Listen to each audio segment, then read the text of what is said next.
పాప సుగాలి ప్రీతి ఇష్యూ.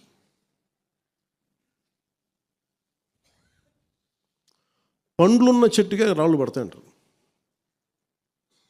ఎవరైతే చేయూతనిస్తారో, ఎవరైతే ఆదరిస్తారో వాళ్ళని తిరితే ఎట్లాగా? అసలు ఈరోజు అక్కడ ఆపేశారు. హోంశాఖ నుంచి వెళ్ళి సెక్రటేరియట్లో ఎక్కడో నెక్స్ట్ ఫైల్ ఢిల్లీకి వెళ్ళాల్సిన అక్కడ ఆపేశారు. మేము హోంమంత్రికి మేము సిబిఐకి పంపిస్తాం, పంపించేసాం అంటే లెటర్ చేశారు, లాక్ చేసి లాకర్లో పెట్టారు. ఇది జరిగింది. ఈ ప్రాసెస్లో ఏం చేశారు, వాళ్ళకి ఈ కేసు కొంచెం సెన్సిటివ్ కేసు కాబట్టి మీకు చెప్తాను. సుగాలి ప్రీతి, నేను ఎందుకు కొంచెం సున్నితంగా మాట్లాడాలి ఈ విషయం ఏదంటే, మీకు ఒక అన్యాయం జరిగినప్పుడు, ఎవరికైనా ఒక అన్యాయం జరిగినప్పుడు మనం ఏం చేస్తామంటే, నాకు ఆ వ్యక్తికి శిక్ష పడాలి, ఇంకింతే ఉండాలి. వాళ్ళు ఏం చెప్తున్నారంటే, ఎవరైతే ఈ వెనకున్నారో, మరి గవర్నమెంట్ ద్వారా వచ్చారు, గత ప్రభుత్వం ఎలా వచ్చారో, వాళ్ళు ఏం చేశారంటే